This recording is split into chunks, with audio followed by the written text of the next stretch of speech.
Welcome back to the channel. Today is yet another assembly. We have a new unit here, something we've never carried before. It is a four-wheeler and an extended wheelbase 700cc four-wheeler with a passenger seat. We've never had them before.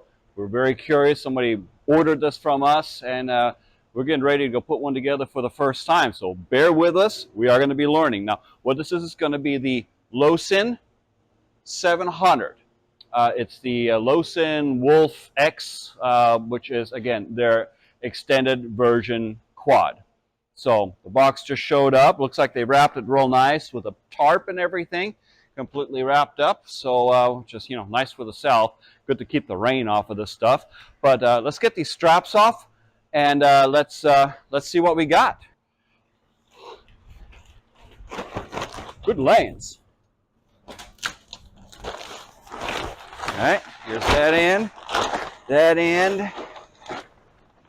Yeah, as I was afraid, this is way too small of a box for this size four-wheeler. This thing is in pieces. Looks like wheels are off.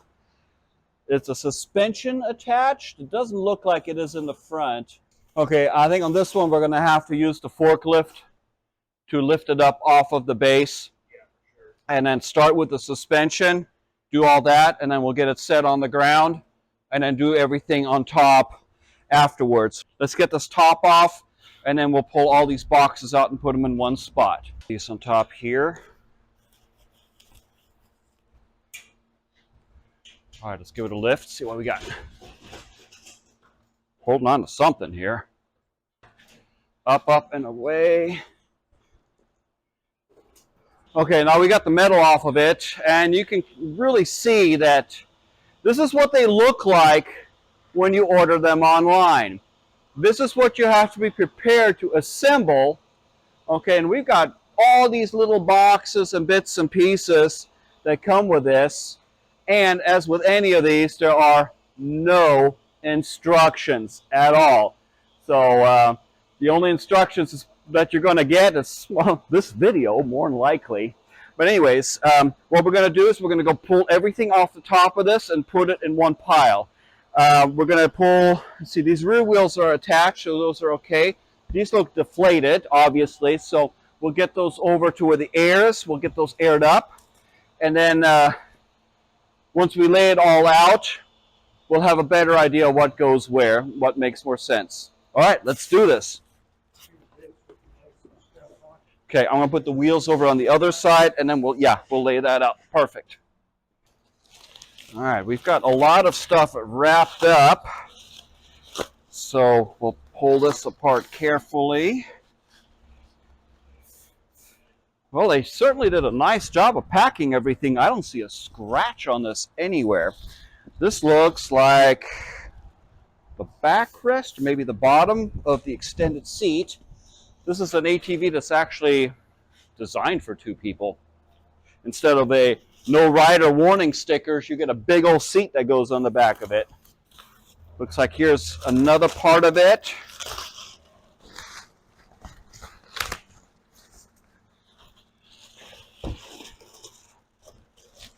This isn't a seat, this is a throne. Look at this.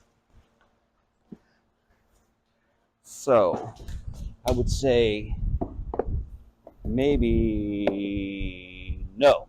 I think that's front seat, backrest. Looks like the handlebars are just off. I'll lay them out and out of the way. Our battery looks pre-installed, but the terminals are off. So two sets of terminals on this,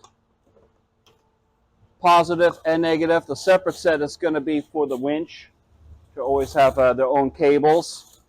Looks like the solenoid is sitting right next to the battery, and everything in a nice little area that's going to protect it from moisture. Then your air intake is right here. I mean, they literally could not have put this up any higher. So theoretically, you could ford water in this clear up to here. I mean, you get your legs wet in this thing, and all that is still going to be okay. Looks like it's, I haven't seen all of the connectors yet, but I would imagine that most of them are going to be waterproof. So, so far so good. This is definitely a difference from a lot of the other things that we've seen. You know, they up their game every year. They get better. And I think this is going to be an outstanding machine for somebody. All right, well, let's continue on. That's a big old compartment. Mirrors, hubcaps maybe. Center caps, yeah. I'm not sure what that one is. Yeah, that's a big compartment. That's putting a whole lot in there. Uh-huh. And then look, it's got, all right, looks like we've got these plastic panels, 4 of them. Yeah, 4 very similar looking panels. These here look like hand guards. Without a doubt, hand guards. And I think these are the brackets for the hand guards. But yeah, these are hand guard mounts. I'm just waiting for a bag with tons and tons of hardware. Ah, there it is. Looks like a lot of bracketry, lug nuts, handlebar mounts, spacers. This looks like a rear handle. Owner's manual and big old keys.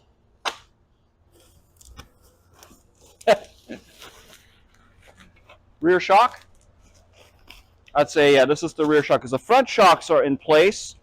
They're just wrapped up and not connected.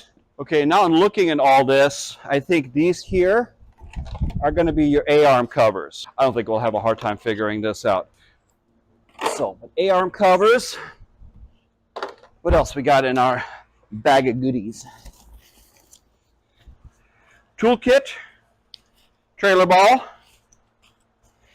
and the second handle. So that's going to go in the back for the passengers, the oh darn handle, so they have something to hang on to when things get rough. All right, I think that's all the bits and pieces. Get it all laid out, and what I'm going to do is I'm going to lay out this hardware. Now, a thing I like to do with the hardware is before I get started, I like to lay it all out because you're going to have similar items, and then you want to know how many you have of the similars. So let's say, okay, well, these brackets right here, they've got 3 screws on these, 2 screws on that, so it's 5 total. We need 10 of the same type of screws. If I have them all laid out, I'm going to go for the correct ones right away. So I've got some M6s here, shorts, M6s with small heads, long M6s, an M8. Okay, I would say these M8s are going to be something with the, being that they're already stuck in here, I would say these are probably my handlebar clamps. So I'm going to go ahead and put these together like so. With that's laid out, we have lug nuts. So the rear's already on, the front's got to go on, so it's going to take 8 of them.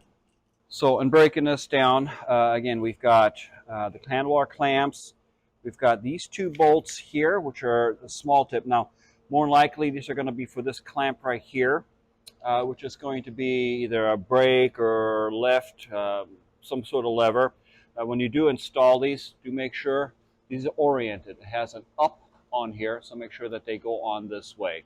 But typically on these type of clamps, these are the bolts that they use. So we've got 4 of the long ones, 4 of the short M6s. The nuts, I think, are going to correlate with these bolts here. So we have 6 of these look like M10s. So 5, 6 nuts.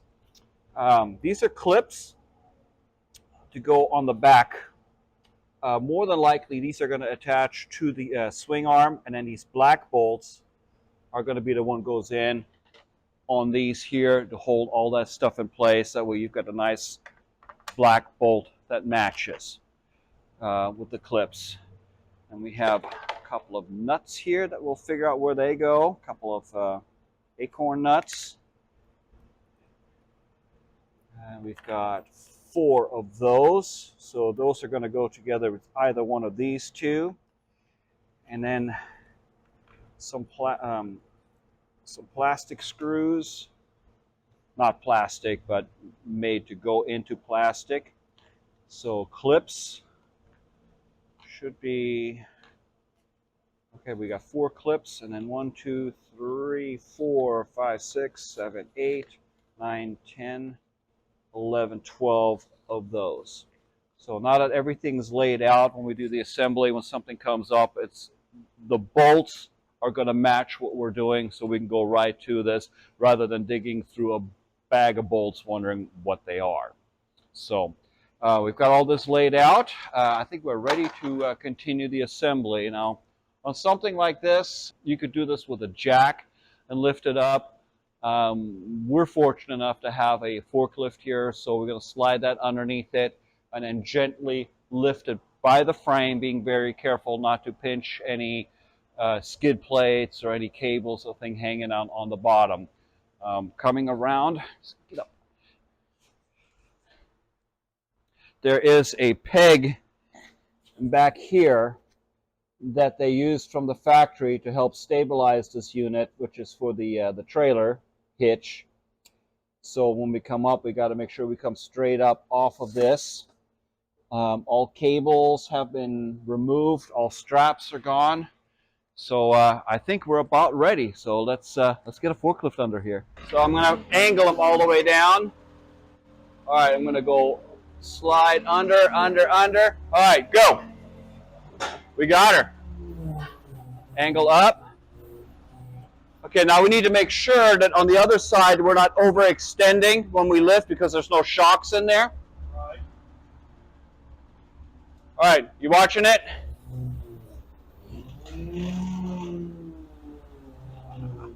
Oh, like butter.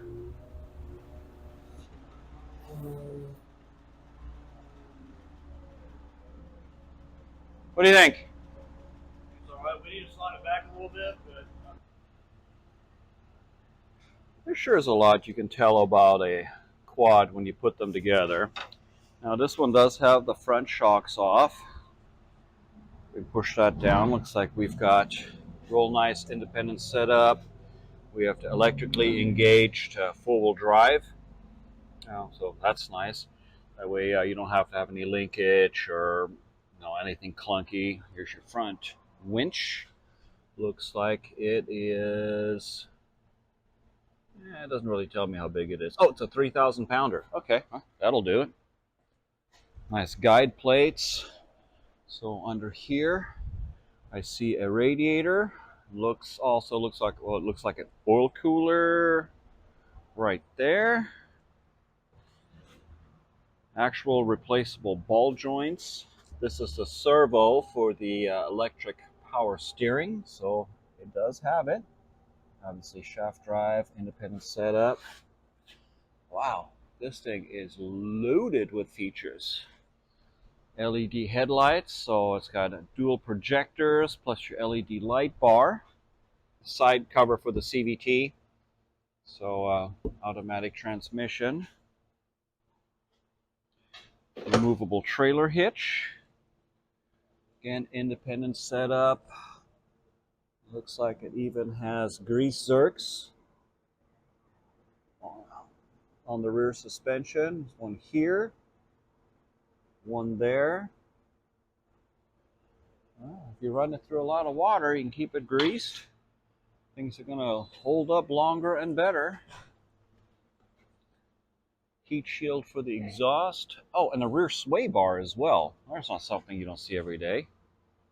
All right. Now, these here are going to be the shock bolts. So I'm going to take 2 bolts, the corresponding nuts. It looks like the front shocks have the tops installed, but the bottoms are off. So let's give her a quick snip of the protective cover.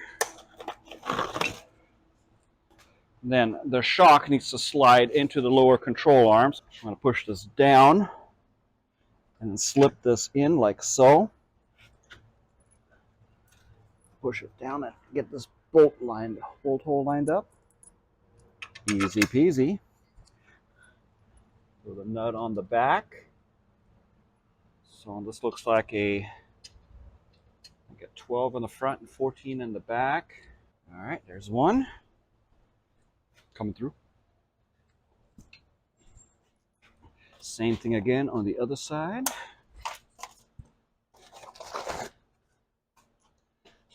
Down, down, down, down, down. Slip in, lined up, pull through, nut on the back. Just for reference, yeah, that is a 13 in the front, or for your SAE folks, 1/2 inch. And in the back is a 14 or a 9/16. Yeah, you want it tight enough to where these metal plates pull in and go up against that shock, because you don't want the lower part of that shock to move at all. You want the whole thing to just ride on the bushing. Otherwise, this is going to end up wearing out. So while I've got it, I'm going to go ahead and check the top bolt. Make sure that it is tight as well. All right. Slip it in. All right, just a couple of ugga-duggas and it'll be perfect. Okay, that part is done. Still some wheels on it. Now, a very common mistake is when people put their wheels on, is they put them on backwards. You see the little V in the tread? And there's also a mark on the side, more than likely to show you direction. Yeah, a little arrow right there. So this wheel is going to be turning counterclockwise, which means it's going to need to be on the left side.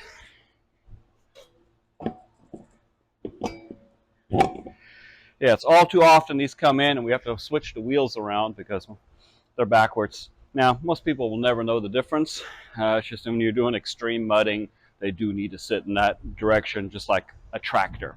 All right, we start some lug nuts. Lug nuts, you always want to start them by hand. Don't just run them in with an impact. But if you have a lug wrench or a 1/2 inch impact, of course, that would be best. Okay, and these are 17s. I need to make sure that the socket actually fits in this recess over here, and it does not. So which means if I try to run this in with an impact, the side is going to mess up the edges of this rim, and it's just not something pretty that you want to do. So this is a thick wall impact socket. So what you're going to do is you want to use something thinner, 17 mil or 11/16 if you use an SAE tools. There we go. All right, they're all started. Time to get the big yellow ugga-dugga.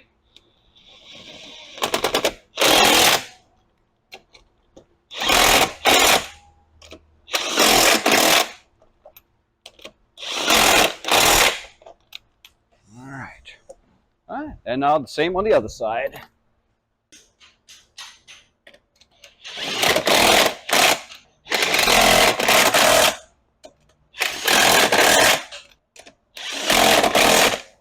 Okay, one step closer to putting this on the ground.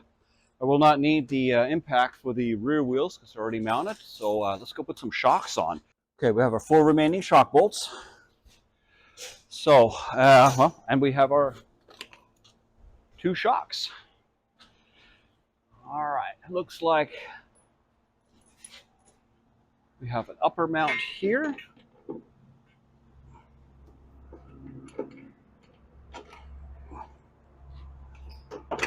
There's that. All right, try to slip a nut behind us. Bring this out just a little. Actually, I'm going to get a little help on that.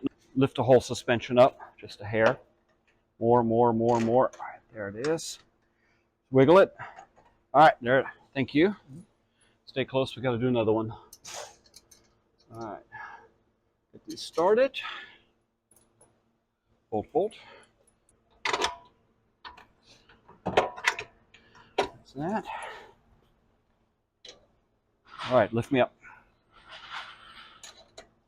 All right, all the way in. Thank you, sir. Here's where we're going to have talented fingers. Talented mechanic fingers. There's one.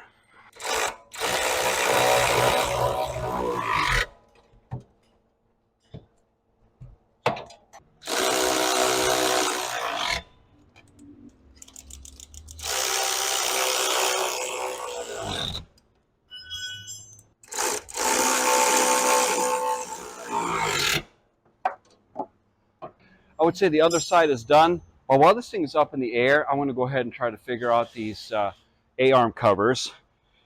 Try to see which one goes where. Okay, it took me a moment to figure out where these things go, but haha, I figured it out. Take a look here. Underneath there are two, I don't really know what they call these, kind of a bung or something, but holes that are ready to go. Then over here, this has got a nut on the back side. So I won't even need these clips. Simply come through here, line this up.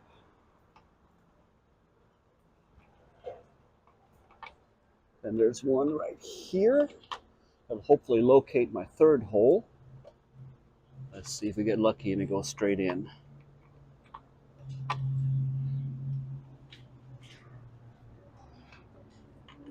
Oh, close. There's that. Don't go crazy tightening these, just a quick just like that. Okay, that is one side done. Sure glad I did these before I set this thing back on the ground. Let me grab the rest of the hardware. Okay, so I guess the purpose of these is to cover the brake lines and keep them from getting hung up. So everything is tucked up nice and neat. So 1, 2, and 3. Yeah, the backs are already threaded. Easy peasy.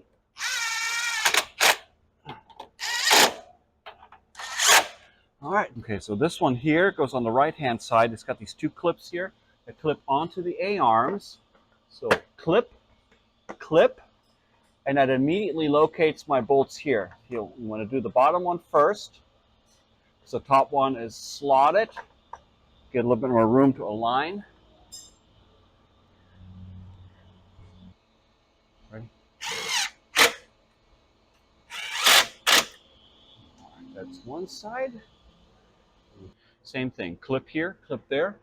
Goes onto the lower A-arm. Line up your bolt holes, little black bolts. Start them by hand. That. All right. Well, she's ready to get on the ground now, so let's drop her back down. Let's put the handlebars on. So when installing handlebars, you have a knurled part on the handlebars themselves. You want to make sure that that is the part that's directly underneath these clamps. Now, the way I like to do is if you look at your steering angle this way, what I do is I match this part of the handlebars with the steering angle, and that's basically a 0 setting. So my knurl part's lined up, and these again, you want to start these by hand.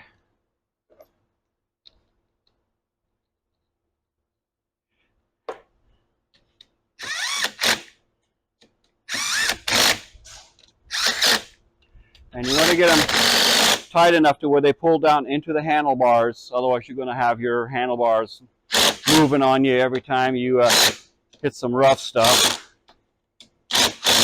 I mean, and now don't go crazy. I have literally snapped these before. So the little clamp that we saw earlier with the hardware clearly goes to the brake master cylinder. Again, we have a knurled part over here to kind of help bite this or bite on this and hold it in place. Again, you have your up on this, so make sure that it is oriented correctly.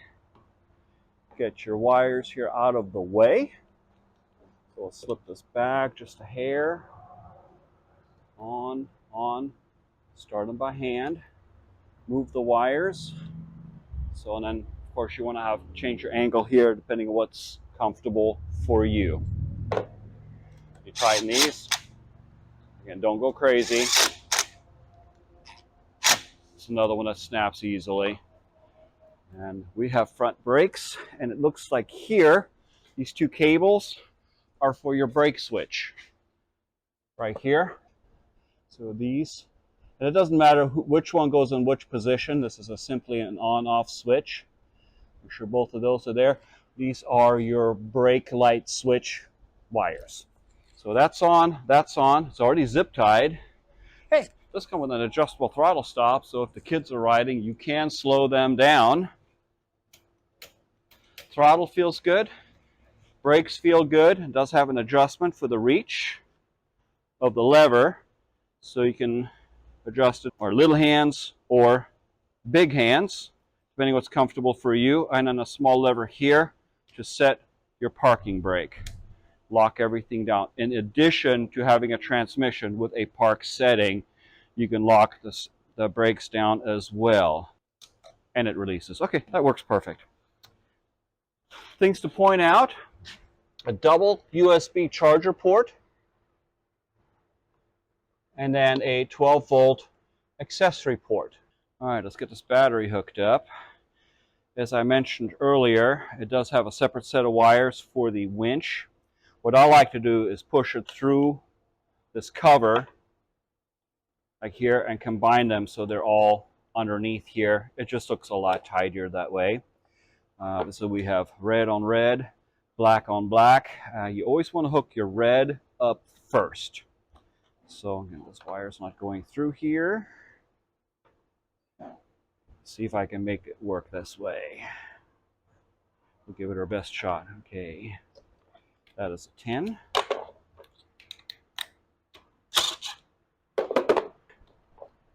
And down.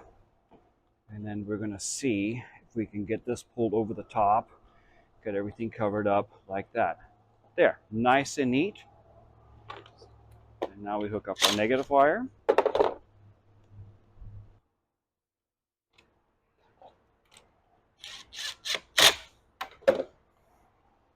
And tucked in.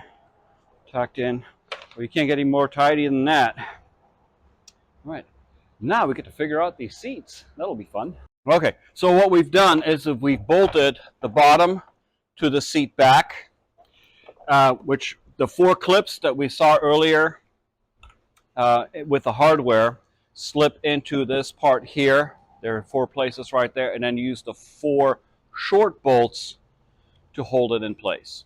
So clips on, set it on there, bolt it in, super, super easy. So we've got that part done. Now to install this, you put the front seat in first. So it slips into the front slots, like so. And then I come in with this seat behind it. It slips into it, and then your 2 cogs slide into the bottom front here. There's this slot right here. So this cog right here slips into that. The whole thing goes forward like so.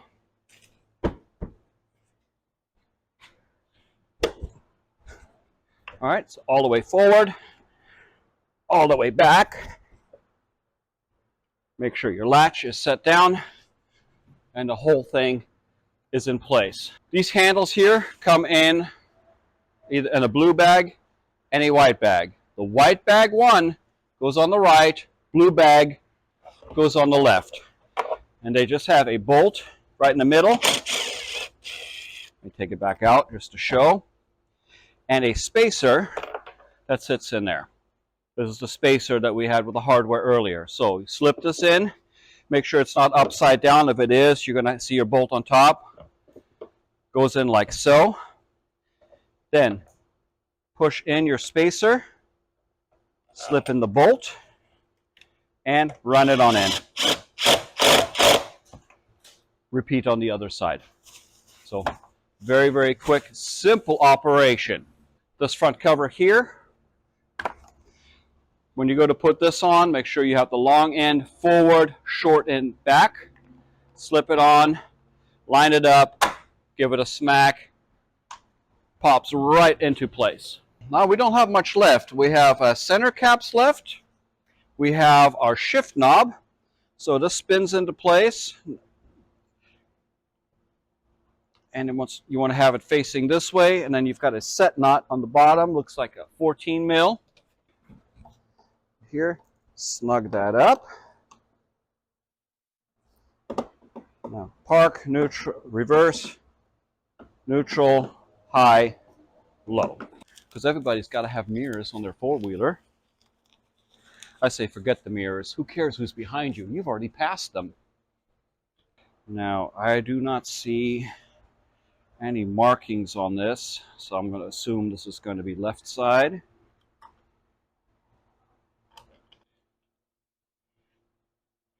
So I like to line it up so where then this right here points straight at the other side.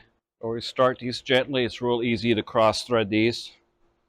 After you've done a few thousand of them, it does become natural. All right, lined up, snug the bottom. There's that. Mirrors, for whatever reason. All right, which leaves us with the hand guards. So we have these brackets. Again, we have blue. Blue typically goes on the right. The mystery has been solved. Here's where they go. Yeah, based on the angle, this one goes here. This clamp goes there. And this is why you use the short M8 bolts on the seat, and then the long ones go on this. So this slipped in here. Last black bolt goes in there. All right, grab my impact.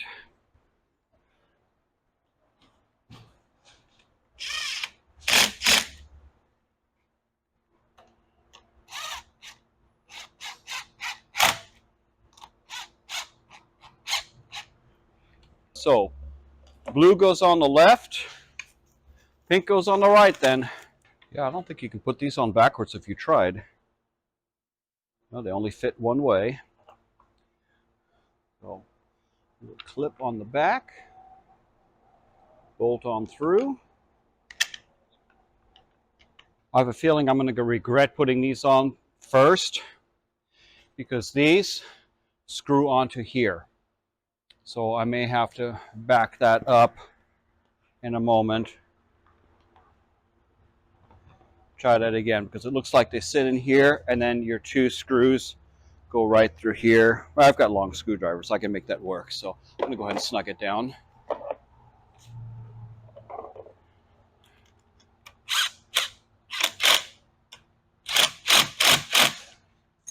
And that would be the last 4 screws. That's it for the hardware. We went through every bit of it. Must mean we're almost done.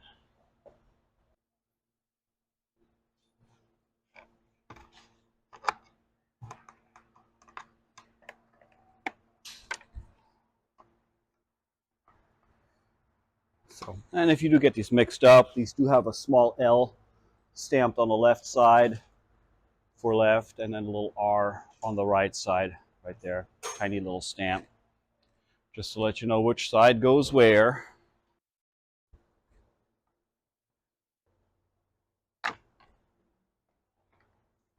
And again, you may want to put these onto these brackets beforehand just to make it a little easier to get to. All right. Now I'm noticing that my lever is actually touching this hand grip right here, which means this whole brake mechanism really needs to be twisted up. I can bring this down a little, but still it's touching. So for that to line up, I do think I need to bring that up just a hair. There we go. Yeah, now everything lines up nicely. All right, center caps. Tap them lightly. Make sure they're lined up. There it goes.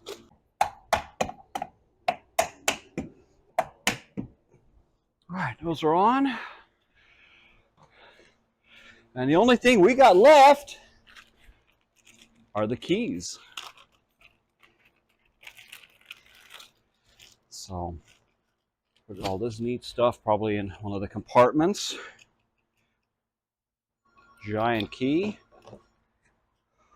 And let's give her a splash of fuel. I have no idea how much gas this thing holds, but it's going to be written right there. I'm going to do a cycle through the fuel pump. What I like to do is just turn the ignition on 3 times. Off, on. All right, we have a kill switch. No, that's a two-wheel drive. Two-wheel drive, four-wheel drive. Lights. Okay, kill switch is here. So it is in for run, out for no run. Horn, start. 1, 2, 3, and start.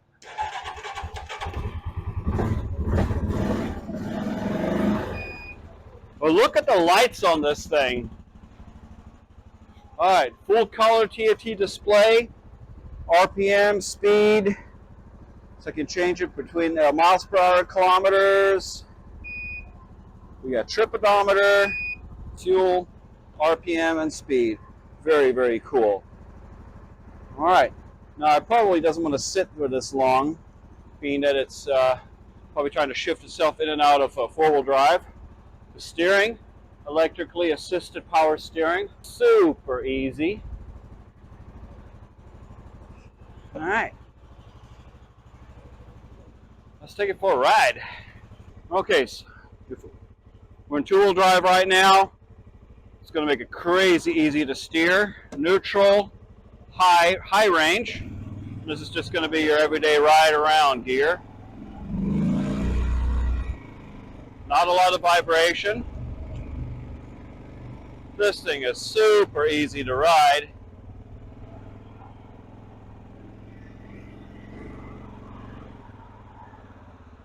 All right, and then we can put it in four-wheel drive by pushing this button and throw this over, and I can literally lock down both diffs, put the transmission in low range, and now we are in full four-wheel drive, crawl up anything mode.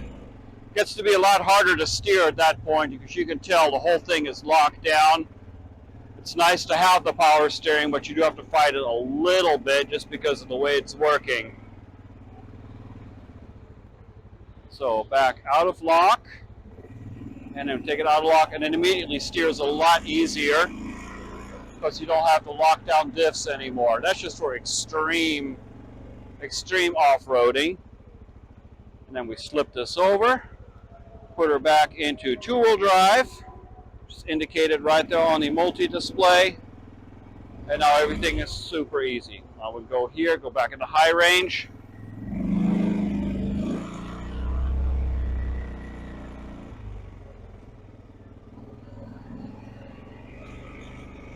Oh, this thing rides like a Cadillac. Hold on. Oh, she goes. What a wonderful machine. Anyway, I hope you enjoyed this video, giving an insight what it takes to put one of these together. They are available from us, either drop ship or in person here at our store, depending on which way you prefer. If you have any questions about one of these, what it would take to get one of these to your door, now that you know how to put one together, just simply give me a call here at Kiss My Gas Power Sports. There's our phone number. Give us a jingle. We'll see what we can do. Meanwhile, if you like this video and you want to see more videos like this in the future, be sure to like and subscribe, and you'll be notified every time something new comes out. Thank you so much for watching.